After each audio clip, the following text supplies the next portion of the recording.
Welcome to PFG Credit Counseling. I'm attorney Peter Francis Geraci.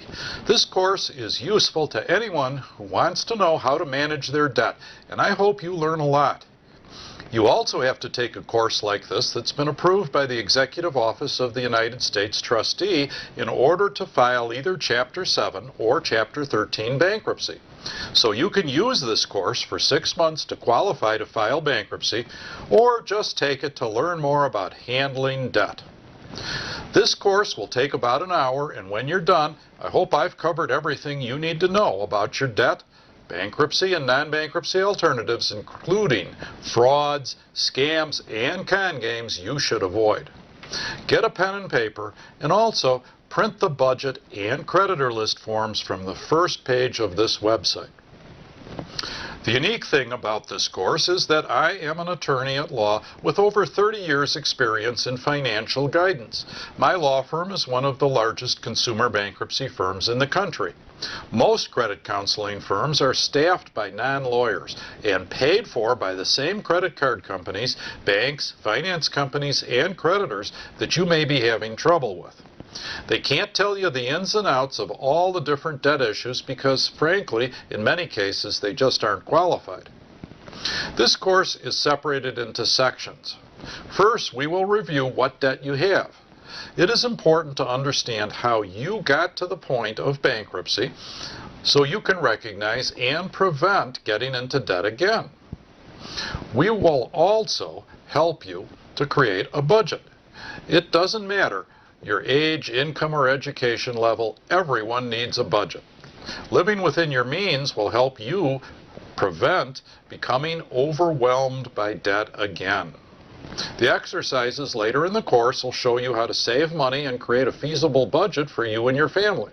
And finally, we'll tell you how you can deal with each different type of debt and cover bankruptcy and non-bankruptcy alternatives. But first, let's understand how you got into debt so you don't feel ashamed and make stupid emotional decisions. Reports in financial media all say that debt is holding this country back. If you have to repay debt, you must cut your spending. Cutting spending hurts the economy. The only way to recover sometimes is to restructure or eliminate your debt. General Motors, Chrysler, and United Airlines would not be operating today if they had not successfully reorganized their debt under U.S. bankruptcy laws. It's not against the law to restructure your debt. In fact, bankruptcy law is exactly how you restructure your debt with no tax consequences. My goal is to educate you about how to get out of debt, not to sell you anything or tell you about plans that won't work. Because I am an attorney, I must tell you that this is an educational program. I'm not giving you legal advice on your specific situation. No attorney-client relationship is created by taking this course. You should consult an attorney who will look at your situation and give you specific legal advice. You should meet your attorney face-to-face in your local area. Too many people are getting terrible advice over the internet that they actually try to use. Do not use any information in this educational program as legal advice, and certainly do not try to go out and file your own bankruptcy. You have almost no chance of a successful Chapter 13 plan without an excellent attorney representing you. In Chapter 7, almost anyone can afford an attorney, and I think you'd be foolish to sign 50 pages of federal pleadings under oath without professional representation. Advice from an attorney is the best bargain you'll ever get. This course will only tell you what questions you should ask and how you can better understand your debt. Borrowing more money is not the way to get out of debt. Restructuring to pay debt at a reduced interest rate, either by agreement or by bankruptcy, is the only way to reduce debt and eventually get rid of it. Borrowing more will only create more problems. Refinancing will simply create a lower payment and usually increases the debt. The longer it takes to get a debt paid, the more it usually costs to pay it. Everyone seems to know how to get in debt. Consumer finance is a required course in most high schools, but not one textbook tells you about the U.S. Bankruptcy Code. So we'll discuss good debt, bad debt, and how to get out of debt, including what bankruptcy can and cannot do for you. You must try to understand that credit is the ability to borrow money. If you have a lot of debts, you don't have good credit, you have good debt. Too much debt is bad credit since you can't borrow money and have to pay high interest if you have too much debt already. You are a bad credit risk if you have too much debt in relation to your income, no savings, no home equity, and if in addition your debts are past due, you're probably done with credit unless you eliminate your debt first. That's what bankruptcy is designed to do. The advantage of bankruptcy is that it can deal with all of your debt instead of just your credit cards or only creditors that agree to work with you, and that's a limitation of so-called credit counseling or other schemes that don't deal with anything but credit cards. Do not be afraid of the word bankruptcy. Fear of getting out of debt forces many people to do extreme things, and that's why I've developed this course. Debt can happen to anyone, and after this course, you'll know how to deal with it.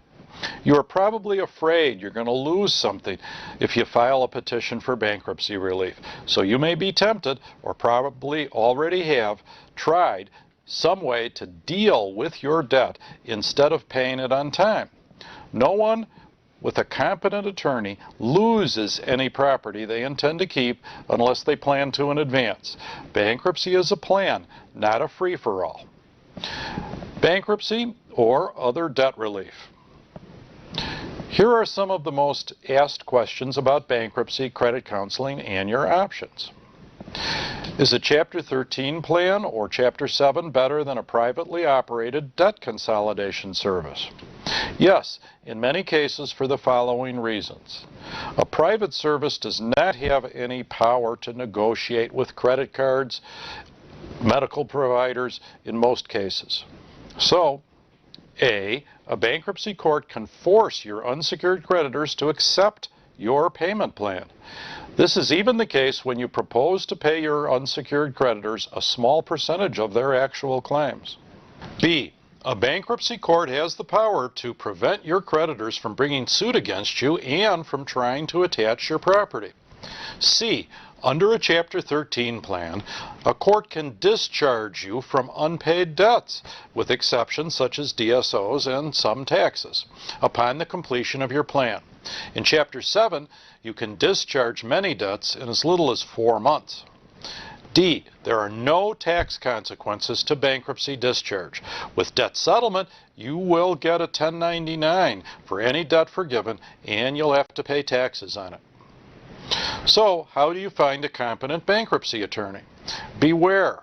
Not all attorneys know anything about bankruptcy, and very few have expertise in Chapter 13. Chapter 13 cases require real skill and attention. All attorneys charge about the same price for Chapter 13 due to court-ordered flat fee arrangements, so you aren't going to save money on one attorney compared to the other. You can go on the website for the bankruptcy court in your area and see the Chapter 13 court call and see who does a lot of them and who appears to be having success. Or better yet, ask your friends if they know someone who's had a successful Chapter 13 experience for a referral. What about debt resolution schemes? There are so many corrupt thieves advertising debt resolution that it would be simpler and quicker for you to simply throw your paycheck out your car window than contact any of them. Many are actually posing as lawyers or are lawyers. One of the worst things you can do is authorize some unknown internet scam to take money from your bank account on a promise they're going to settle your debt.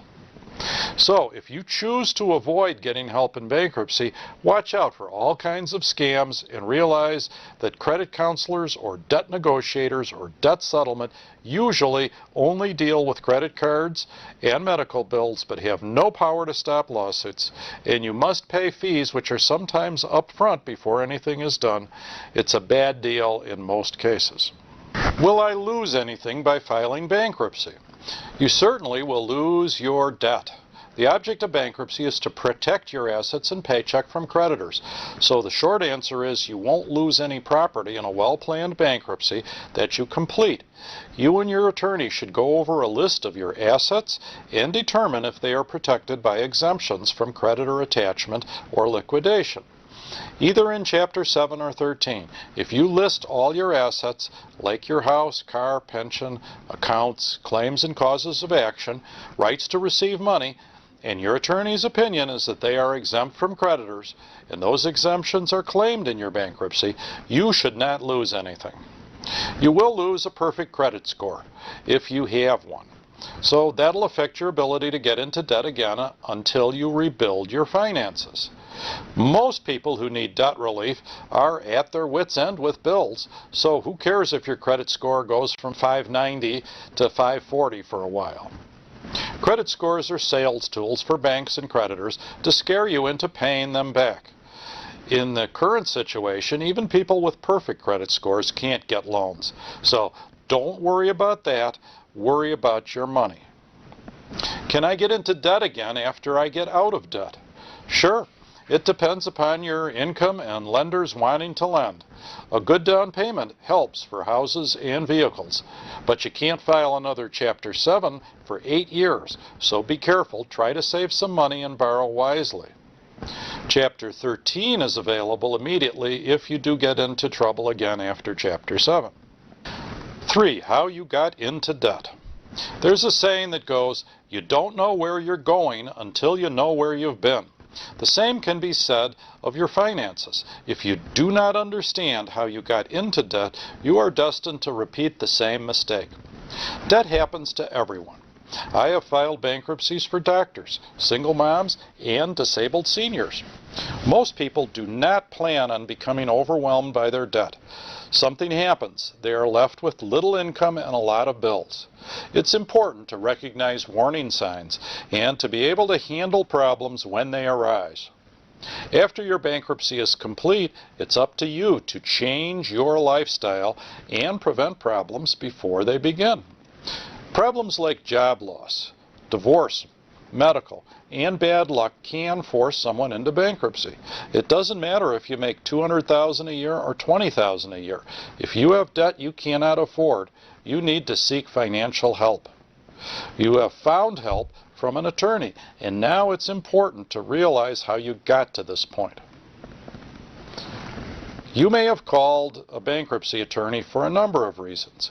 One of the major causes of debt is reduction of income or job loss. Many people will budget using overtime pay and find themselves coming up short each month if overtime or hours are cut. Some people will use bonuses as a way to pay off debt instead of putting that money in a bank account. The truth is, over 70% of Americans say they are living paycheck to paycheck. If you're one of these people and lose your job, your unemployment benefits may be less than your regular paycheck. Unemployment can run out, or you may not qualify, leaving you with an income of zero. If you have lost income, you may be tempted to use credit to pay for monthly expenses like groceries. But keep in mind, credit cards are not an extension of your unemployment benefits or smaller paycheck. You need to live within your means, and if you use a credit card, you need to be able to pay down the balance. Often, creditors will increase your minimum payments and interest rates with little warning. If you had a large balance before you lost your job, you will have less income to pay off your debt. Your creditors do not care about your loss of income. They expect payment.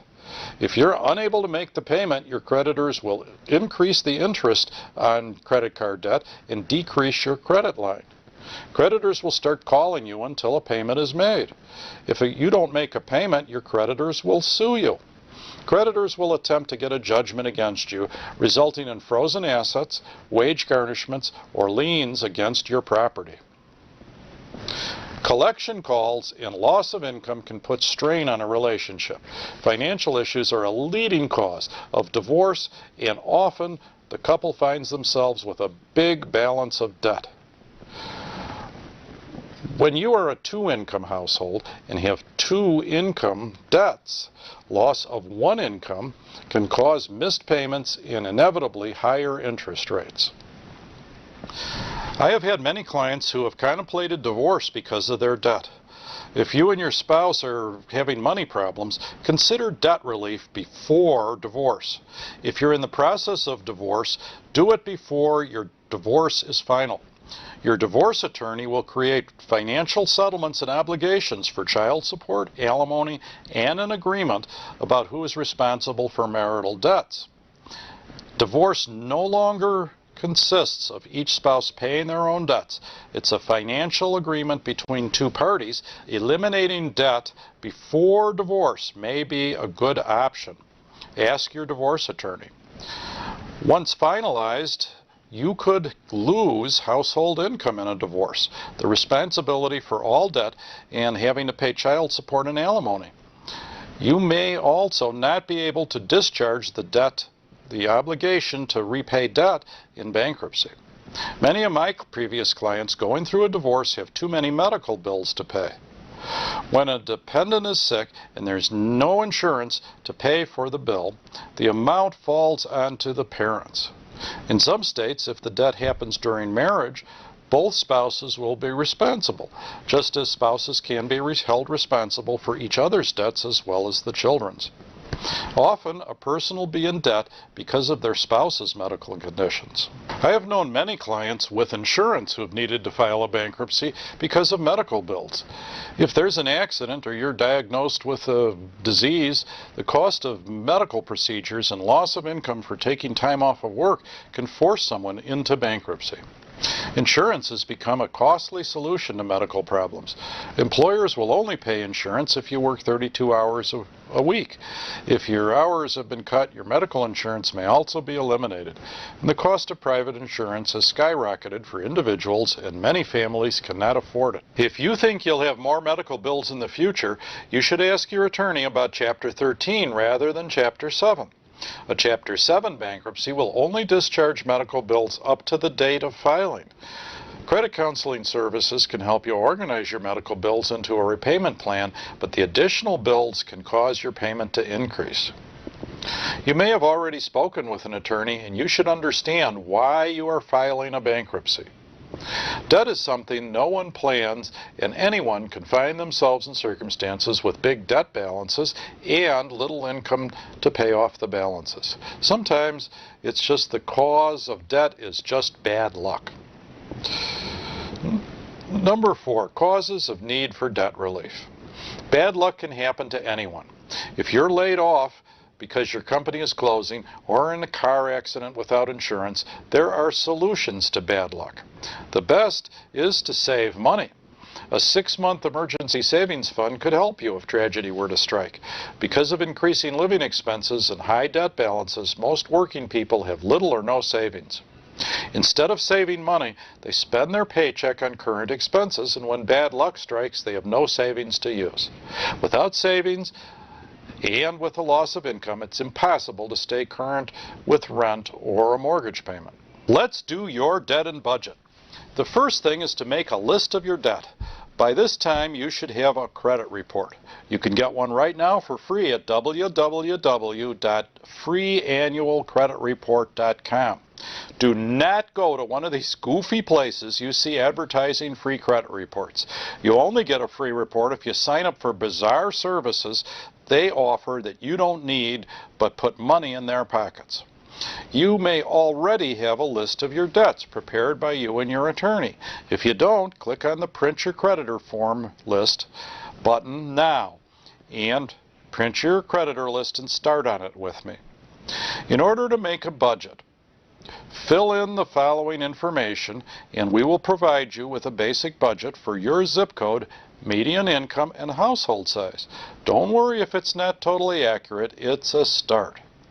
So put in your residence zip code. How many people live in your household?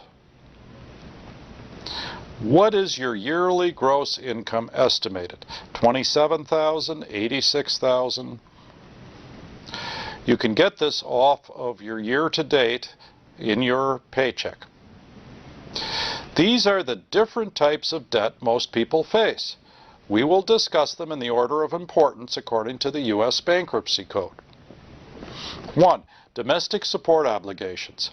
Here's how the U.S. Bankruptcy Code defines it. See why you need an attorney? The term domestic support obligation means a debt that accrues before, on, or after the date of the order for relief in a case under this title, including interest that accrues on that debt as provided under applicable non-bankruptcy law, notwithstanding any other provision of this title, that is, A, owed to or recoverable by 1. A spouse, former spouse, or child of the debtor, or such child's parent, legal guardian, or responsible relative, or governmental unit.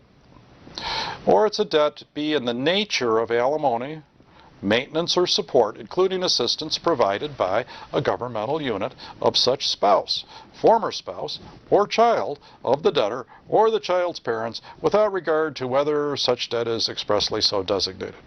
And it's established or subject to establishment before, on, or after the date of the order for relief in a case under this title by reason of the applicable provisions of a separation agreement, divorce decree, property settlement agreement, an order of court of record, or a determination made in accordance with applicable non-bankruptcy law of a governmental unit and not assigned to a non-governmental agency unless that obligation is assigned voluntarily by the spouse, former spouse, child of the debtor, or such child's parent, legal guardian, or responsible relative for the purpose of collecting the debt.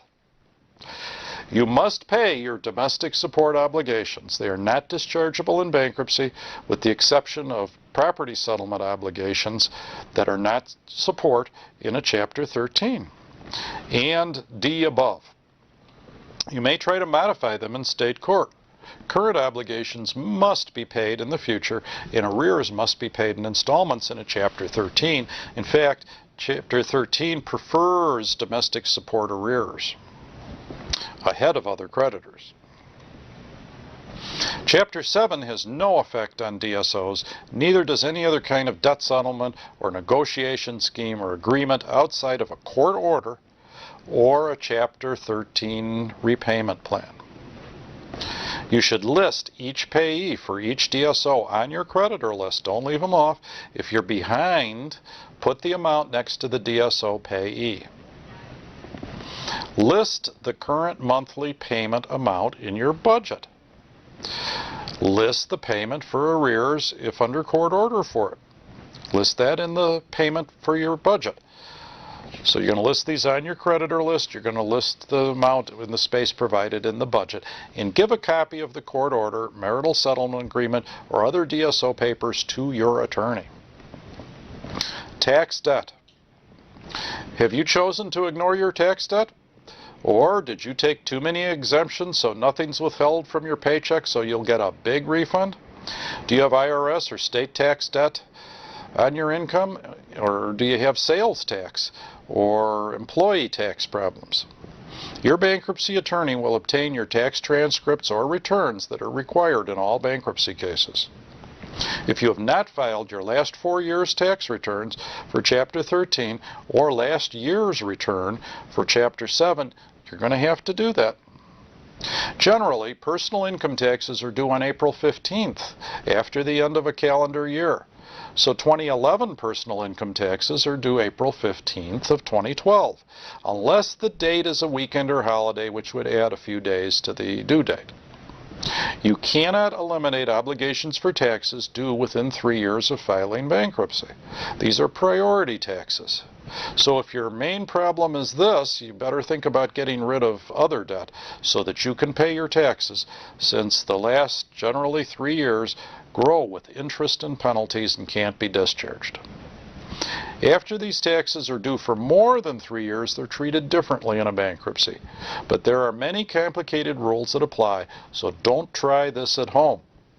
If you failed to file, requested an extension, the IRS filed for you, you filed late, you haven't been assessed, etc., etc., etc., you need a law firm with tax experience to represent you in your Chapter 7 or 13 bankruptcy.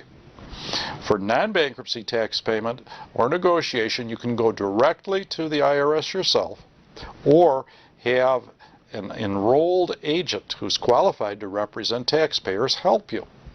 Do not go to fly-by-night tax schemers that you see on the internet. Credit counseling will not help you for tax debt. You should, if your attorney advises you to, file this year's return before April 15th due date. And file it in person, not electronically, if you need it for your Chapter 7 or 13, since electronic filing means delay in obtaining a copy. So keep a copy of it. You're going to have to produce that. List each tax entity, whether it's IRS or state, separately for each year that you owe on your creditor list. That means if you owe both state and IRS for 3 years, you will have 6 listings, one for each tax year, one for each entity. Add 30% to your total tax debt and divide it by 60. So 30% to your total tax debt and divide it by 60 and put that figure on your budget form. That gives you some kind of a ballpark figure for tax repayment. Check the Grantee-Grantor Index at your local county recorder of deeds. Many are online to see if a tax lien has been recorded against you and your property. Of course, if your tax debt's due more than 3 years from the due date, it may be dischargeable in Chapter 7 or Chapter 13 bankruptcy. There are other benefits to bankruptcy if you have tax debt, including the ability to pay the tax debt ahead of other creditors, pay it without interest, agree with the IRS to take less, and deal with tax liens. Tax liens do not generally go away unless you've paid the entire liability, and they attach to property you acquire after the lien filing and after bankruptcy, and last for 10 years. So it's important to deal with tax debt if you want a true fresh start. Debt secured by real estate. These debts include first mortgage only, secured by real estate that's your personal residence. Junior liens on real estate, including your residence, like home equity loans. Lines of credit. Real estate taxes, water and sewer bills are secured by real estate. And by local laws are judgment liens. A judgment can become a lien on your real estate when entered against you by a judge or when the judgment is recorded, depending upon your state law. Taxes and other liens, such as a mechanic's lien, condominium or homeowners association assessments. If you have any of the above debts, list them on your creditor list. And if you want to keep the property, do the following. A, on your creditor list, list any past due payments to the creditor as a separate debt. And B, on your budget, put the regular payments in your budget form. Now, if you're having problems, your attorney will help you with this, but do the best you can during this course. If you're filing bankruptcy, copy your closing packet for your attorney, who will want to see who's on title and who signed the mortgage and note. If you're keeping the property, copy your insurance declaration for your attorney and put a monthly payment for insurance on your budget if it's not included with your mortgage payment. Put your mortgage payments in the budget in the form provided. Copy your real estate tax bill, which is available online or at your county assessor, and if it's not included in your monthly payment, divide it by 12 and put that in your budget for a payment every month. If it's a condominium or homeowners association and the assessment is due, list the association as a creditor if it's behind and put an amount in for the regular assessment in the budget. If you're not keeping the property that you live in, you're still going to have to put an amount in your budget for rent. Do not abandon property. Live in it until a sheriff's sale. If a condominium or homeowners association, after bankruptcy, pay your condo assessments until sold, because post-filing assessments are your responsibility even if you don't live there. Whether you want to keep your real estate or not, whether it's your residence or not, you're generally going to have to maintain it until you sell it or a sheriff's sale sells it. Do not abandon it because it's still yours, and you can be sued if someone's hurt in it, and debts arising from it after bankruptcy may still be yours. So stay in your house and maintain it until someone takes it off your hands. In many cases, you can live rent-free for a year or two while foreclosure processes continue. In some cases, banks won't even want to foreclose, and you can save money to buy it back if it ever is foreclosed, while you live there for free if no order to pay rent is entered against you. Chapter 7 provides no relief for payment of secured liens. Chapter 13 does.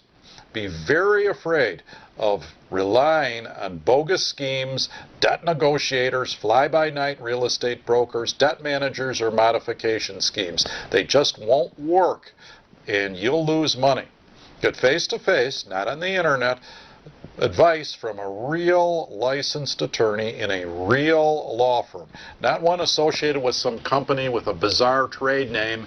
Go to a Chapter 13 attorney if you want to save your home. That's what your budget's for, to plan and how to pay debts you need to pay. There's almost no way to manage DSOs, tax debt, or secured debt through any third party like a credit counselor. Credit is not set up to deal with such debts, and anything you try outside of bankruptcy is got a chance of being a fraud scheme. Debts for vehicles. If you have a payment for a vehicle, whether it's a lease or purchase, put the payment in your budget, unless you're just a co-signer and are not going to make that payment. If you don't want the vehicle, don't put the payment in the budget. Put the monthly payment for car insurance in your budget, so you can divide a 6-month premium by 6 for your monthly payment. You must have full coverage, not just liability if you have a financed vehicle. List the loan or the lease on your creditor list. Remember, credit counseling won't help you with vehicles. If you're a co-signer, check the box for co-signer and list the co-signers, the other signer's name and address. If you have a loan with a credit union and have other debts, like a credit card, list these under the vehicle loan as separate debts, but check that they are secured debts. They usually are. So if you have a credit card and a car loan with the credit union, both of those are secured debts. List the date that you bought the vehicle in the box provided on the form we gave you. If you don't want the vehicle, mark it surrender. If you do want it, mark it reaffirm. If you're behind, mark the behind box and put in the last paid date, the date you paid it last on time. If your vehicle's been repossessed recently and sold, Chapter 13 filing may return the vehicle to you. You can get the vehicle back yourself by paying the past due and repo charges. No private service can force the return of a vehicle, and most will not negotiate a lower payment. Chapter 13 is used for that. If you have a repossession deficiency after a vehicle has been sold, list that on the unsecured portion of your debt list. Vehicle payments can only be affected by Chapter 13 or passed through as before under Chapter 7, keeping the vehicle with a reaffirmation agreement if the creditor wishes you to keep it in Chapter 7. Most do unless you have a bad payment record or no insurance. No private service credit counselor or phony debt settlement scheme will deal with vehicle payment problems. That's a matter for your bankruptcy attorney. In Chapter 13, you may be able to pay all your debts with the same or a couple hundred more than your current vehicle payment. Let's talk about loans for personal property. Purchases of furniture, toys, big boys' toys, boats, trailers, rent-to-own, appliances, or other hard goods are debts that you must pay or modify in a Chapter 13 or negotiate a reaffirmation or surrender. Those are secured debts. List such debts in the personal property loan section on your creditor list and put a payment for each debt in your budget. Loans for money with a security interest in personal property are next. Non-purchase money security interest loans. These loans were not for the actual purpose, but are usually for cash, putting up property as collateral. They used to be common, but now few creditors make such loans. If you have one, and you did not make the loan to buy the goods, or if you gave a list of household goods to get the loan, list it on this form. Only Chapter 7 or 13 can eliminate or modify this type of debt.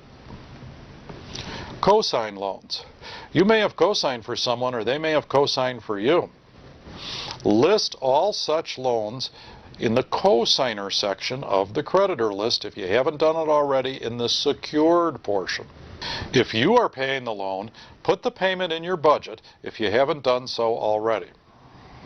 To pay or not to pay? That's the question. If you're in a default on a cosign loan, the creditor can go after either cosigner. Your default is their credit. So you will want to pay such loans to protect your cosigner unless they file a bankruptcy or unless you don't want to protect your cosigner. However, if you cosign for someone else's loan and they default, you're on the hook. And you'll have to deal with the creditor because of the other person's default. So this is something to discuss with your bankruptcy attorney. Private services can't help you with that. 7. Unsecured debts and medical bills. Most credit cards, cash advances, payday loan places, NSF fees, parking and tolls, criminal fines and restitution, repossession deficiencies, eviction deficiencies. These are the most common unsecured debt, and they don't report to credit bureaus in a lot of cases, and many sell their debts to third parties. So you're going to have to work on this part of the list later, and you're going to list them on your unsecured debt list with the address that is on the last 2 communications you received. If a collector is involved, you list both the original collector, such as, for instance, a fictional hospital, Glen Lake Hospital, 300 Jones Boulevard, but then you list the collector, Glen Lake Hospital, care of Acme Collection, 1 North LaSalle. That way you don't duplicate the debt, but you know there is a collector involved. Now you have a list of your debts and a budget. There are 2 other considerations. Your income. Bank statements. Your attorney or licensed credit counselor will need your last 2 bank statements. Pay stubs. Are you working full-time now and for the foreseeable future? Go online and get your last 6 months' pay stubs. Your attorney will need these to determine if you qualify for Chapter 7 or 13. A licensed credit counselor will also need them. Pension or Social Security. Get your statements to determine your income. It'll probably be right on your bank statement. Support. Either court-ordered or help from family. Get the name and address of who is paying you support as well as any court documents. If you are paying support, you'll need the name and address of the payee. Income streams.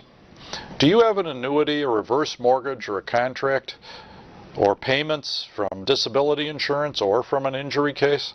Be sure to list these payments to you on your income statement and disclose them to your attorney. Unemployed. Will you be working again soon?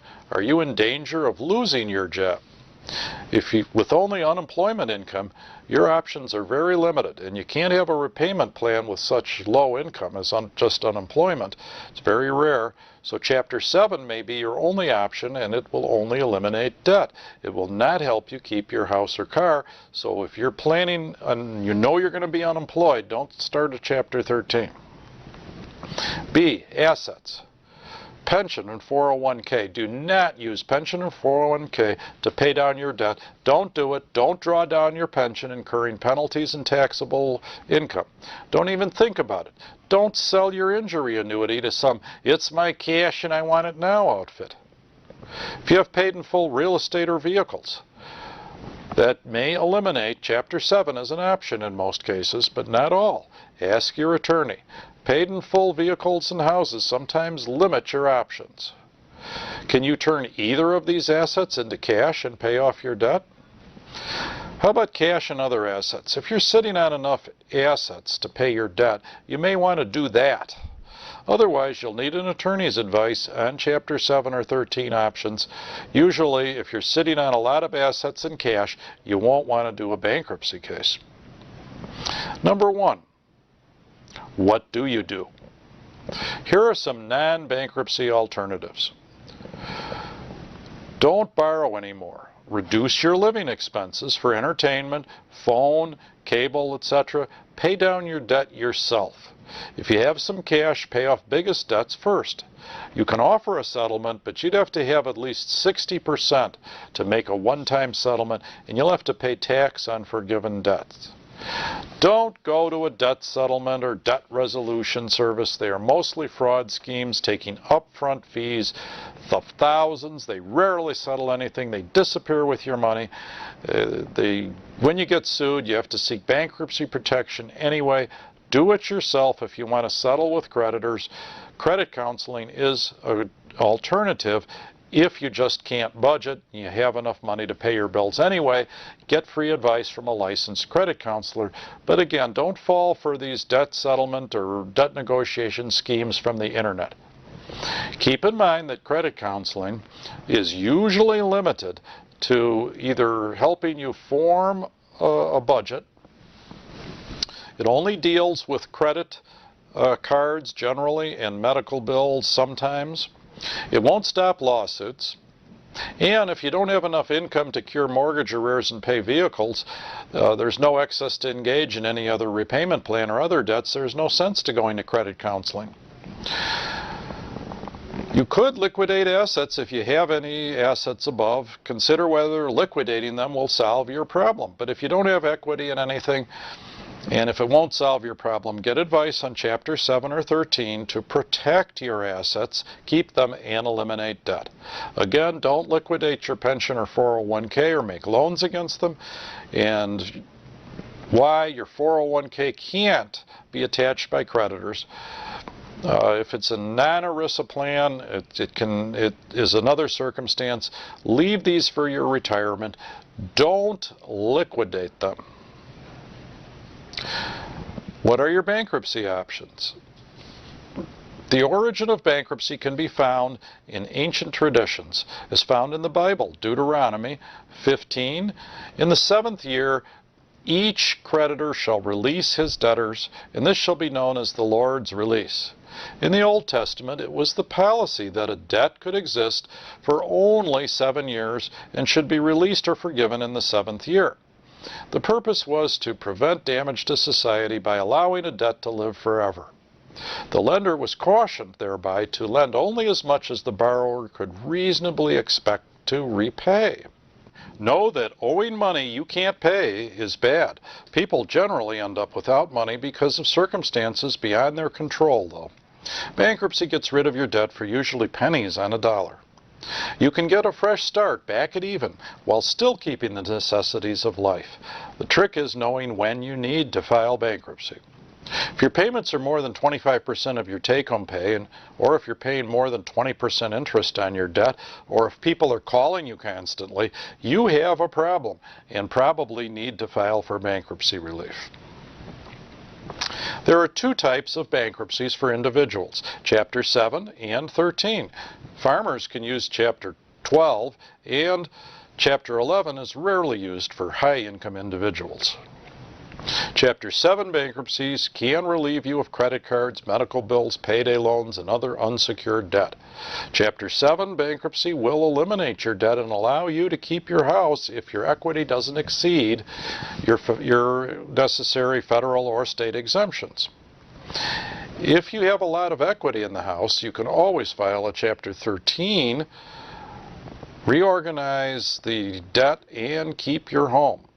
Filing Chapter 7 bankruptcy will stop garnishments, wage assignments, and stop creditors from calling you, as will Chapter 13. When your creditors call, all you need to do then is tell them you filed bankruptcy and give them your bankruptcy case number. And if your creditors continue to call you after filing, your attorney may be able to file a motion for sanctions and attorney's fees because your creditors have violated the automatic stay. The most common question people ask is, can I keep my house and car?